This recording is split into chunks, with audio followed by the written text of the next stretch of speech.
after paying my brother's mortgage for 3 years so he could get back on his feet. I asked if I could stay in his guest room for a week after losing my job.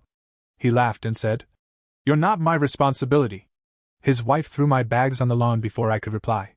Then I heard him say to her, "Make sure he doesn't take anything from the garage." I sat on the curb, staring at the house I helped save. The next day, I called someone I swore I'd never speak to again. I-42 male spent the last 3 years paying my younger brother's mortgage.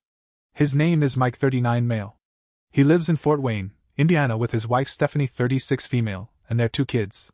I don't have kids. I've never been married. For a long time, I thought that was my failure. Now I think maybe I dodged a bullet. This all started in early 2020. I was doing alright. Had a job in logistics, steady pay. Nothing fancy, but I wasn't drowning either. I lived alone in a small 2-bedroom apartment. Life was quiet. Then Mike called. He was panicked. Told me he'd lost his job and was already 2 months behind on his mortgage. Their second baby was on the way. He said the bank sent a notice of foreclosure.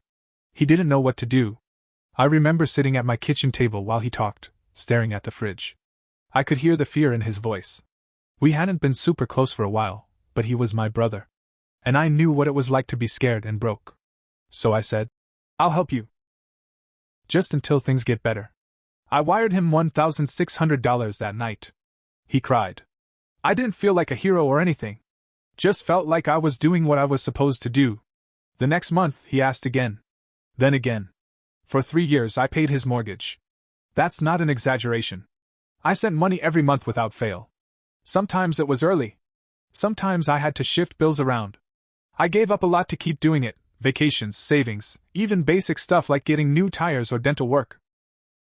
Mike got back on his feet. That's the part that burns. He got a full-time job again within a year. Stephanie started running a daycare from their home. They weren't struggling by year 2. But the money still came out of my account every month. It became normal.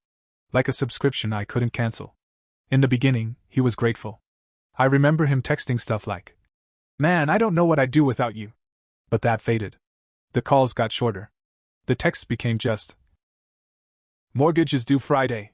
Not once did he say, "You can stop now, we're doing okay." I didn't push it. I figured it's family. I'll help as long as I can. One day, he'll return the favor if I ever need it. That day came last month. I lost my job. Out of nowhere. Layoffs hit the company hard, and I didn't make the cut. No warning. No severance. Just an email, a handshake, and a walk to the parking lot with a cardboard box. The first week, I tried to hold it together. Applied to a dozen jobs a day. Cooked cheap meals. Told myself it would be fine. But by the 3rd week, I was out of money. Rent was due in 5 days. My checking account had $183. My credit cards were maxed from when I helped Mike and ignored my own debt. So I called him. I felt sick doing it. I'd never asked him for anything. Ever. But I figured if I paid his mortgage for 3 years, maybe he could let me crash in his guest room for a week or 2. He didn't pick up the first time. Then he called me back an hour later, during halftime of the Colts game. I told him everything. Calm. Clear. I said, "I just need a place to stay for a few days. Just until I get another job. I'll keep looking. I won't be in your way." He laughed. Not just a small laugh, like a full-on chuckle. "Come on, man," he said. "You're not my responsibility." I went quiet. I thought he was joking. Then I heard Stephanie in the background. Loud, clear. "Tell him no. We're not doing this. He's not staying here. We have kids." She said it like I was contagious. I didn't even get a chance to reply. Within minutes I heard the front door open. Stephanie came outside and tossed a duffel bag onto the lawn. Then a box of my stuff. My stuff. Not even theirs. Just the things I packed in my car when I drove over there, hoping to stay the night and explain everything in person. Mike stood in the doorway, arms crossed. He didn't look at me. But I heard him say to her, under his breath, "Make sure he doesn't take anything from the garage." The garage. That's where all the tools were. The tools I gave him over the years. My drill press. My socket sets. My grandpa's old vice grip. Thousands of dollars worth, all just borrowed, by Mike when they moved into the house. I never asked for any of it back. Never even mentioned it. And now he thought I was going to steal? I didn't yell. I didn't cry. I didn't argue. I just sat down on the curb, next to my duffel bag, and stared at the house I saved. They didn't say another word. They just shut the door. Locked it. That night, I slept in my car in the Walmart parking lot off Lima Road. It was cold. My back ached. I stared at the ceiling of my car and kept hearing Mike's voice. You're not my responsibility. The next morning, I called someone I never thought I'd speak to again. My father. He left us when I was 15. One day he was there, the next he was gone. We found out years later he'd moved to Muncie and started a new family. I never forgave him. Neither did Mike. But I remembered something: Mike hated him. And now, for the first time in 25 years, I had something my father might want: revenge. Or closure. Or maybe just a shot to settle old scores. I found his number through our cousin Glenn, who's always been a little too nosy for his own good. I called. My hands were shaking. He answered on the second ring. Dean? His voice was deeper. Older. But it was him. Yeah, I said. I need to talk. There was a long pause. Then he said, Where are you? I met my father the next day at a diner just outside Muncie. It was called Nancy's Kitchen. The place smelled like burnt coffee and grease, same as it did when I was a kid and we'd stop there after church. He was already sitting in a booth, back against the wall, like he was afraid someone might sneak up on him. I almost walked out when I saw him. Part of me still hated him. Another part just felt numb. He stood up when I got close. You look just like your mom, he said. I didn't answer. I slid into the booth across from him. We sat in silence until the waitress came over. He ordered pancakes. I got black coffee. After a few sips, I finally said, Mike kicked me out. After I paid his mortgage for 3 years. He raised an eyebrow. You paid his mortgage? Every month. For 3 years. He let out a short laugh. Damn. He always was a little prince, wasn't he? I nodded. Stephanie tossed my bag on the lawn. Mike told her to make sure I didn't take anything from the garage. He leaned back in the booth. I got a garage full of tools I never use. You're welcome to all of it. That doesn't fix anything, though. I don't need tools, I said. I need a plan. He looked at me for a long time. You came to me because you want to get even. I didn't deny it. He sipped his coffee. You know what Mike did to me, right? I shook my head. He was 17. Called the cops on me. Said I hit him. I didn't. I shoved him once. He got in my face, screaming. I shouldn't have touched him, I know that. But I didn't hit him. That call cost me my job and visitation with your sister. I never came back after that. Figured you both hated me anyway. I didn't know what to say. He leaned in. You want to get even? I know a few things about your brother. Things he doesn't want getting out. I stared at him. He pulled out an envelope from his coat pocket. Thick. Worn. He slid it across the table. Start with this. Then decide how far you want to go. I opened it. Inside were photos, papers, emails. Copies of emails from Mike's work account. Turns out, while I was paying his mortgage, Mike had been skimming money from his company. Small amounts, but over time it added up. Fraud. Tax evasion. There were screenshots of texts between him and someone named Trina. Not Stephanie. My chest tightened. You've been keeping this? I asked. Long time, he said. Didn't know what to do with it. Figured you might. That night, I checked into a motel using the last of my savings. I stayed up until 3 a.m. reading everything. I had two choices: burn it all and walk away. Or use it. I chose the second. The next morning, I drove to Mike's job. It was a small property management company on Coldwater Road. I knew the building because I helped him move into it. I sat in the parking lot for an hour. I didn't go inside. I just watched. Then I mailed a package. I sent the emails and documents to 3 people: his boss, Stephanie, the IRS. I didn't leave a return address. By the next week, everything started crumbling. Mike got fired. Stephanie packed up the kids and left to stay with her mother in Kokomo. His company is now under audit. And the cherry on top? I sent one more copy, to their HOA. Turns out, Mike never told Stephanie they were behind on dues. Their house is now flagged for lien because he spent the money elsewhere. I didn't stop there. Remember those tools in his garage? I knew he changed the locks, but I also knew where the spare key was hidden, under the fake rock next to the hose bib. I went in the middle of the night. Took every tool that was mine. Took my grandfather's vice grip. Even took a box of items I'd lent him years ago that I figured were long gone. The next morning, he reported a break-in. The cops showed up. I was already waiting for him. I handed him the receipts. All of them. Every last one. Everything I took was mine, I said. The cop shrugged. Looks like it. Mike stood there in his driveway, in socks, red-faced, trying to explain to the cop why the guy who saved his house had to sneak in at night just to get his own stuff back. And I wasn't done yet. I thought watching him lose his job and his wife would be enough.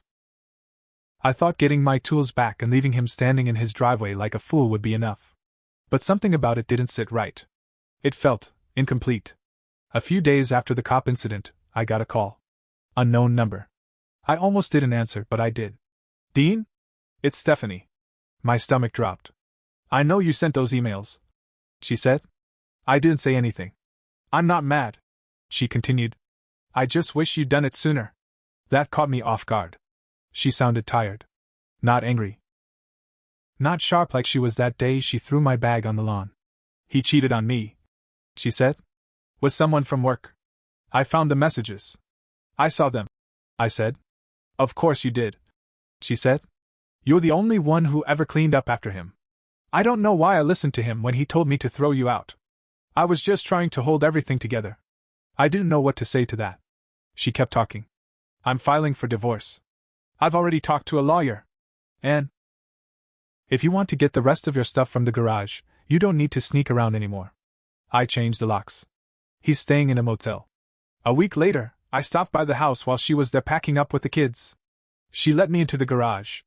I found more of my stuff buried under piles of junk, my camping gear, a box of vinyl records, a framed photo of our mom that I thought I'd lost years ago. Before I left, she handed me an old manila folder. I think this belongs to you, she said. I opened it in my car. Inside were copies of checks. Dozens of them. From me to Mike. All 3 years' worth. She must have dug them out of the filing cabinet. And tucked in the back was a handwritten letter. I recognized the writing. It was our mom's. It was addressed to me. Dean, if you're reading this, I'm gone. Please take care of Mike. He's not strong like you. But don't let him use you. Love, Mom. It felt like a gut punch. I took the letter and the folder back to the motel where I was still living. I looked at those checks for a long time. I knew what I had to do. The next day, I went to a lawyer. I filed a small claims case against Mike. For reimbursement. $57,600. I had the proof, bank statements, the checks, text messages confirming he accepted the money. It wouldn't be an easy win, but I was done letting people like him walk all over me. And that's when the next twist hit. 2 days after the papers were served, I got another call. This time from a woman named Trina. Yeah. That Trina. I didn't know he was married, she said right off the bat. Not at first. I didn't believe her, but I let her talk. I found your number through one of the emails he sent. I just wanted you to know. I'm pregnant. I sat down. She kept talking. I thought he was divorced. Then last week he ghosted me. Changed his number. Blocked me on everything. I didn't even ask why she was calling me. I knew. She was scared. Angry. Alone. Same as I had been. And in that moment it hit me, Mike wasn't just selfish. He was dangerous. Not in a violent way. In a quiet, sneaky, soul-rotting kind of way. He used people. Wore them out. Then dumped them when they needed him most. And now his past was closing in on him. Fast. A week later, I heard from the lawyer. The court accepted the case. Mike never showed up to the first hearing. Probably thought it would just go away. It won't. Meanwhile, his company filed an internal complaint, and the IRS is now looking into his taxes. Stephanie's lawyer is aiming for full custody, and Trina? She filed a paternity claim. And me? I found a new job 2 towns over. Small place. Good people. I'm renting a room from a coworker for now. But I'm not done yet. Because I haven't used the last piece of leverage. Not yet. 3 weeks after Trina called me, I met with her in person. Not to play hero. Not to start anything. Just to talk. We met in a coffee shop in Decatur. She looked wrecked, puffy eyes, nervous, clutching her phone like it was a lifeline. She was 27. Worked in a dental office. She really didn't know Mike was married until Stephanie called her. When she told him she was pregnant, he stopped answering. She wasn't sure what to do. She had no money for a lawyer. No way to force a paternity test. No one to back her up. So I did. I paid for the attorney. Not because I cared about Trina, honestly. I was still angry. Still hollowed out. But this wasn't about feelings anymore. This was about justice. The attorney filed an emergency petition for a court-ordered paternity test. Mike was served at the crappy motel he was staying in. 2 days later, he tried to call me. I didn't answer. He left a voicemail. Said he was sorry about how things went down. That he never meant for this to get so out of hand. He asked me to please let it go. He sounded like a man drowning. And he was. By then, everything was catching up to him. His ex-employer filed charges after their internal audit showed he funneled nearly $12,000 in fake vendor payments to an account in his name. Stephanie froze their joint accounts and took the SUV. Her lawyer hit him with divorce papers and a demand for full custody and supervised visitation, pending a psych evaluation, no less.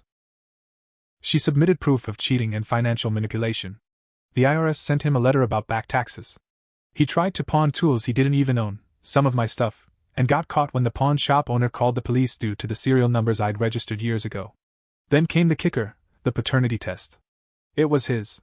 The court ruled that he'd be responsible for child support the moment the baby was born, which meant another drain on his already sinking ship. And just when it couldn't get worse for him, I used the final card. The letter from our mom. I posted it. Publicly. On Facebook. With a caption that read, 3 years of helping him, and this is what I got in return. Mom saw it coming. She tried to warn me. She asked me not to let him use me. I didn't listen. I do now. It went viral. People shared it. Tagged him. Family started messaging me, shocked. Some of his friends called him a liar. A fraud. One of his old high school buddies even messaged me. I always knew there was something fake about him. Mike deleted all his social media. I saw him once after that, outside the courthouse. He looked thin. Gray. Tired. He didn't say anything. Just looked at me like he didn't recognize me. I didn't speak either. He had nothing left to say. And me? I finally stopped trying to save people who wouldn't do the same for me. I stopped being the fallback. The lifeline. The backup plan. Stephanie and I aren't friends, but she's stable now. Her parents helped her get back on her feet. We talk sometimes, mostly short calls about loose ends, divorce updates, the court case, stuff like that. Trina had the baby last week. A girl. She named her Hope. I sent a small gift, diapers and a Target gift card. No note. I don't want anything from her. I just wanted to help this time without getting used. The court awarded me $22,400 of the money I gave Mike. Less than half of what I paid, but enough to settle some of my debts. He'll be paying me $250 a month until it's cleared. At this rate, I'll be 70 by the time it's paid off. But that's fine. Because every month when that payment hits my account, Mike will remember. He'll remember the brother he kicked to the curb. The garage he locked up like it was Fort Knox. The house I saved, that he lost anyway. The life he built on lies, crumbling piece by piece. And me? I'll remember that I finally stood up for myself. And that I didn't just get even. I made sure the man who treated me like I was nothing got to feel what it's like to have no one left to call. That's not just revenge. That's justice.